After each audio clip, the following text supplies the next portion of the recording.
If you had to live on a deserted island and could only bring one object, what would it be? I could make music. And I love doing that.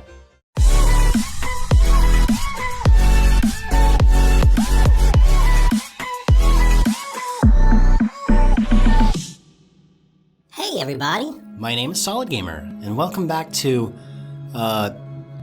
parenthesis episode of Detroit Become Human. I found this when I was shutting off between episodes, and I just wanted to show you if there's something interesting. So CyberLife conducts a survey to know what users think. I'm a user, and I do think, because I'm human. Do you want to participate in a survey? Yeah. Great. Hell Let's yeah. start. Would you consider having a relationship with an android that looks like a human? Oh. What is this? Would you consider having a relationship with an android that looks like a human? Oh, well... that's a thinker. Jesus Christ. Oh man, this will be awesome. If we could talk about this in the comments. Let me know what you answer for all the questions. Like number them, and yes, no, and so forth. That would be amazing. I'm so interested in this. Would you consider? Yeah, I actually would. Because there would be no problems, right? I don't know. I would consider it. If I didn't find a partner otherwise. It's a weird question, guys. You gotta feel with me. Oh, it's like buying a sex doll, but it's alive and it's a person. Like it has a personality. I'm blushing on the inside, but yes. Do you think that technology could become a threat to mankind? Oh yeah, totally. Totally. Technology already is. Like with all the computer viruses and bombs and stuff, you know. Mankind has made some terrible stuff that could be used to just destroy us in so many ways. Yes. If you had to live on a deserted island and could only bring one object, what would it be? Oh. Well, this is a really interesting question. Deserted island. I could only bring one object. There's nothing to eat or drink here. So I'm gonna assume that the deserted island has whatever I need to actually become self-prospering, like plants and fruit and fish or whatever. What should I... A console? There's no power on an island. That's so weird. I would totally bring an instrument. If these were the stuff I could choose from, a book, once you've read it, it's like over. A cell phone also needs power, like you need to charge it. A console also power, and you would need a TV. Well, there are different kinds of consoles, I know, but I'm like thinking a PlayStation 4. Because I'm playing on one. Pen and paper. What should I do with that? I could make a fire. I don't know. But an instrument, guys. I could make music. And I love doing that. You know? I really do. Instrument. Do you consider yourself dependent on technology? Oh. I'm only on the fourth question, but they're really difficult. It makes me think, do I depend on my technology? Getting to and from work, I use my car, and that's technology to me. And to actually find my way to work, if I've never been there. I use my phone and the GPS. That's technology. If I wouldn't have my car, I would use my bike, but that's also technology. Like, technology comes in many shapes and forms. Locking my door, that's technology.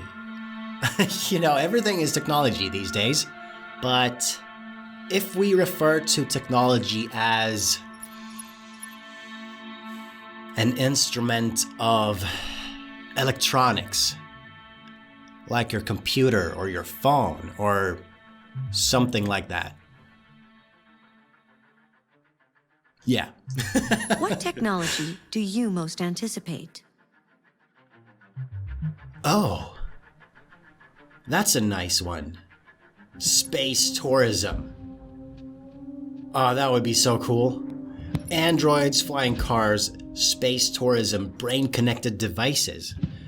That just feels like... I don't like the idea of having my brain hacked, you know? If you put stuff inside the brain won't like it. Or maybe won't like it, I don't know. Maybe it could like it, I don't know. Like, you can control stuff with your mind. That's actually a thing that they're currently trying to make. It's really awesome. There's a whole lot of videos on the internet exploring these things. Androids would be really cool, but that makes us still bound to Earth. Flying cars. You know, it's really difficult because there's no friction. If the car is flying, you have to rely on the driver, and if it's flying, you're gonna need a flying license, you know, a pilot's license. But for cars, I don't like that. Flying cars, cool, awesome, but no, not for me. Androids, not so much either, really. And I've already spoken about this one, but space tourism, yeah, I'd love to go to space.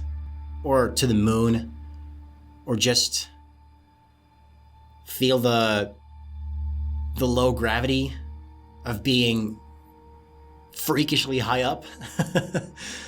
Yeah, space tourism. Do you believe in God? Oh, man. I actually don't know. And that's an alternative. I think I believe in karma, though. Like, if you do good things happen to you. I do believe in that. But in God, show me a sign. Tell me right this moment that you exist, and I would believe. Nope. Moving on. Would you let an android take care of your children? Oh.